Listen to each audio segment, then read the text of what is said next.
വിവിധ ആവശ്യങ്ങൾ ഉന്നയിച്ച് Kerala private bus operators federation നേതൃത്വത്തിൽ ഈ മാസം 25-ന് നടത്തുന്ന ഉത്തരമേഖലാതല പ്രതിഷേധ സംഗമവും മാർച്ചും വിജയിപ്പിക്കണമെന്ന് സംഘടനയുടെ ഹൊസ്ദുർഗ് താലൂക്ക് കമ്മിറ്റി ആഹ്വാനം ചെയ്തു. കോഴിക്കോട് മുതലക്കുളം മൈതാനിയിലാണ് പ്രതിഷേധ പരിപാടി. This news sponsored by Immanuel Silks, Kanhangad, Kannur and Thrissur.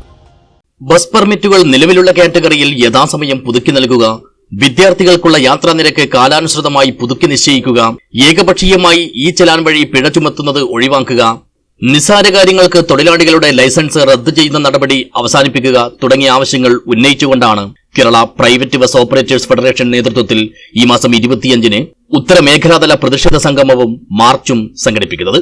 Kozhikode Muthalakulam മൈതാനിയിലാണ് പ്രതിഷേധ പരിപാടി. ഇത് വിജയിപ്പിക്കാനായി മുഴുവൻ ആളുകളും രംഗത്തിറങ്ങണമെന്ന് സംഘടനയുടെ ഹൊസ്ദുർഗ് താലൂക്ക് തല യോഗം ആഹ്വാനം ചെയ്തു.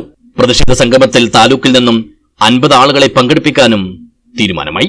കാഞ്ഞങ്ങാട്ടെ ഓഫീസിൽ ചേർന്ന യോഗം ഫെഡറേഷൻ ജില്ലാ സെക്രട്ടറി ടി ലക്ഷ്മണൻ ഉദ്ഘാടനം ചെയ്തു. അപ്പോൾ ശരിക്കും 24,000 ബസ്സുകൾ സർവീസ് നടത്തിയ ഈ സംസ്ഥാനത്ത് ആകെ കേവലം 7,000 ബസ്സുകൾ മാത്രം സർവീസിലേക്ക് ഒതുങ്ങിപ്പോകുന്ന ഒരു സാഹചര്യം നമ്മുടെ മുമ്പിലുണ്ട്.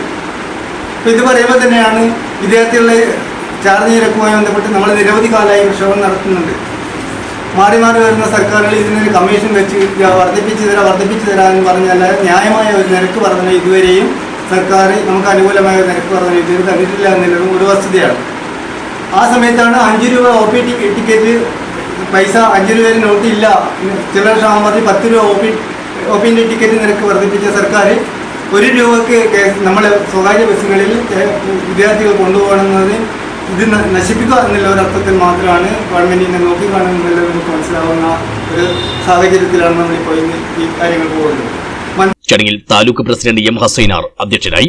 സംസ്ഥാന കമ്മിറ്റി അംഗം സത്യൻ പൂച്ചക്കാട്, കാസർഗോഡ് ജില്ലാ joint secretary P Sukumaran, vice president PV Padmanabhan, taluk ഉപഭാരവാഹികളായ TP കുഞ്ഞികൃഷ്ണൻ, അബ്ദുൽ അസീസ്, ജിതേഷ് എന്നിവർ സംസാരിച്ചു. താലൂക്ക് സെക്രട്ടറി AV പ്രദീപ് കുമാർ സ്വാഗതവും ട്രഷറർ KV രവി നന്ദിയും പറഞ്ഞു. News bureau, Kanhangad.